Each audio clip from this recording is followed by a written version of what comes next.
बहुत अति शीघ्र कृष्ण जन्मभूमि का फैसला आने वाला है। पूरा केस समझ लीजिए फाइनल ही है। वो हिंदुओं के पक्ष में आएगा, सनातन के पक्ष में आएगा। उसको कोई नहीं रोक सकता। वो सबको उसको मानना पड़ेगा, कोई बाध्य नहीं है। किसी से भी अंधे से भी पूछा जाए कि कृष्ण कहाँ पैदा हुए थे तो कोई भी बता देगा मथुरा में पैदा हुए। दिल्ली में कोई नहीं कहेगा, मुंबई में कोई नहीं कहेगा। तो वो तो फैसला आ ही रहा है, बहुत जल्दी आ रहा है। बगैर सनातन के संसार में कोई जी ही नहीं सकता। सनातन धर्म जो है वो सभी सिद्धांतों का पक्षधर है। रहोगे तो सेफ रहोगे। ये समस्त सनातन को एकजुट होने का एक संकल्प है। और एक पहले हमारे यहाँ जो शिक्षा थी उसमें दीक्षा पहले थी, बाद में शिक्षा थी, और हमको वहीं पुनः लौट करके आना पड़ेगा। प्रेम है तो गरीबी में भी आनंद है, प्रेम है तो जंगल में भी आनंद है, और पति पत्नी में प्रेम नहीं है तो महल में भी दुखी है। आज हमारे साथ हैं आचार्य कुटी वृंदावन से भानुदेवाचार्य जी महाराज। धर्म को लेकर और धर्म के मर्म को लेकर आज हम इनसे बात करेंगे। भानु जी प्रणाम, स्वागत है आपका दस्तक हरियाणा की। बहुत बहुत धन्यवाद। क्या कहेंगे जो धर्म को लेकर आजकल जो बातें चलती हैं, कितना सनातनी होना जरूरी है धर्म की, और कितना लोगों को डिवोटी होना जरूरी है? सनातन तो सारी दुनिया का अभिन्न आत्मा है। बगैर सनातन के संसार में कोई जी ही नहीं सकता। सनातन धर्म जो है वो सभी सिद्धांतों का पक्षधर है। वो समस्त मानव जाति और यहाँ तक कि पशु पक्षी तक को भी उसके अधिकार को सुरक्षा देता है। इसलिए सनातन की पहल अधिक होनी चाहिए। जो आजकल एक ट्रेंड चला हुआ है कि भाई जितना हम हिंदू धर्म को गालियाँ देंगे, जितना हम सनातन को गालियाँ देंगे, उतने हम प्रचलित होते चले जाएंगे। नेताओं में भी ट्रेंड है। क्या पूरी मंशा हो सकती है इसके पीछे? देखिए, गाली देने से न सनातन खत्म होने वाला है, न हिंदू खत्म होने वाला है। जितने लोग सनातन और हिंदुओं को गाली देंगे उतनी ही सनातन धर्म के प्रति समाज में और सारी दुनिया में आस्था और बढ़ेगी। भानु जी, आजकल एक नारा चल रहा है कि कटोगे बटोगे तो कटोगे, तो उसका पूरा मर्म क्या है? सब लोग अपने अपने अनुसार परिभाषा देते हैं।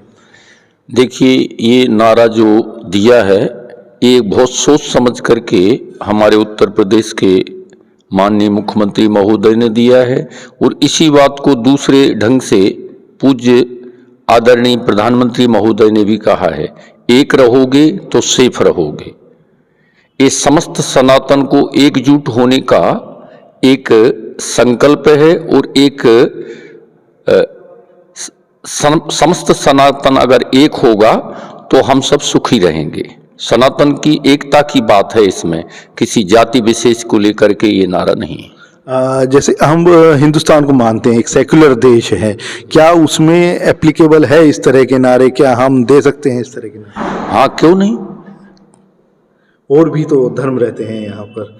देखिए, क्या है, धर्म की इतनी विस्तृत व्याख्या है कि उसको हम किसी व्यक्ति से जोड़ करके उसको नहीं समझ सकते। धर्म तो एक बड़ा व्यापक शब्द है। जैसे वायु विस्तृत है, ऐसे ही धर्म शब्द विस्तृत है। उसको अपन बहुत संकीर्णता में नहीं घसीट सकते। भानु जी, समय बदल रहा है, आज आवश्यकता है बच्चों में संस्कार की। तो क्या ऐसी स्थितियां हो सकती है कि माता पिता बच्चों को बचपन से ही संस्कारित बनाएं? और एक मोबाइल का चलन है, इससे कैसे बचाएं? देखिए, कल मैं यहाँ निवेदन कर रहा था कि पहले हमारे यहाँ जो शिक्षा थी उसमें दीक्षा पहले थी, बाद में शिक्षा थी, और हमको वहीं पुनः लौट करके आना पड़ेगा। एक मातृ पितृकुल होता था और एक गुरुकुल होता था। तो गुरुकुल की बड़ी महिमा है। जब तक विद्यार्थी को, स्टूडेंट को दीक्षा नहीं मिलेगी तब तक उसकी शिक्षा अधूरी है। दीक्षा ही हमको सुसंस्कृत करती है, संस्कारवान बनाती है। उस संस्कारवान विद्यार्थी, स्टूडेंट जब शिक्षा ग्रहण करेगा तो वो अपना ही भला नहीं करेगा, वो समस्त मानव जगत, उस समस्त संसार का भला करेगा। भानु जी, गृहस्थ धर्म में रहकर आजकल आप देख रहे होंगे कि चर्चाएं होती हैं, धर्म का पालन कैसे करें, पूजा पद्धति को, अपने पूजा पाठ को किस तरह से चलाएं कि धर्म भी बना रहे और गृहस्थ धर्म का भी पालन। देखिए, गृहस्थ धर्म की जो सबसे बड़ी विशेषता है और एक खूबी है, गृहस्थ धर्म जो है प्रेम के प्लेटफॉर्म पर खड़ा हुआ है। हम अपने अवतारों को देखते हैं तो नारायण के साथ लक्ष्मी जी विराजमान हैं, शिव के साथ पार्वती विराजमान हैं, कृष्ण के साथ श्री जी विराजमान हैं, राम के साथ सीता जी विराजमान हैं। जब तक परिवार में प्रेम नहीं होगा तब तक परिवार कभी भी प्रसन्न नहीं रह सकता, सुखी नहीं रह सकता। परिवार में प्रसन्नता का सबसे बड़ा मूल जो सूत्र है वो आपस में प्रेम है। आज सबसे बड़ी समस्या ये आ रही है कि जितना हम समृद्ध हो रहे हैं उतना ही परिवार में प्रेम विखंडित हो रहा है, और कहना चाहिए प्रेम रह ही नहीं गया है। हम एक दूसरे का उपयोग या तो मशीन की तरह कर रहे हैं, मानव की तरह उपयोग ही नहीं कर रहा है। तो पहले तो पति पत्नी में आपस में खूब प्रेम हो, फिर स्वाभाविक जब पति पत्नी में आपस में प्रेम होगा तो उनकी संतति में भी आपस में प्रेम होगा।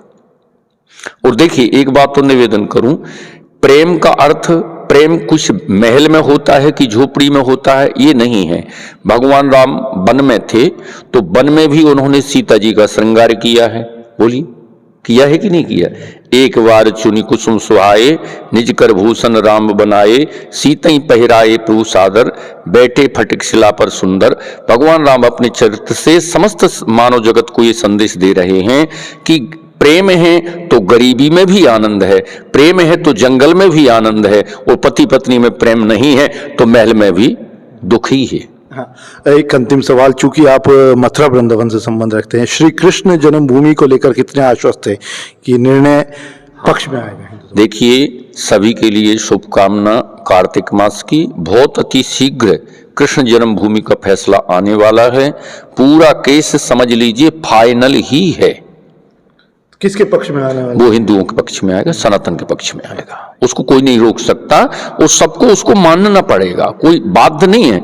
वो तो आप निवेदन करूं मैं समस्त मानव जगत से, किसी से भी अंधे से भी पूछा जाए कि कृष्ण कहाँ पैदा हुए थे तो कोई भी बता देगा मथुरा में पैदा हुए थे। दिल्ली में कोई नहीं कहेगा, मुंबई में कोई नहीं कहेगा।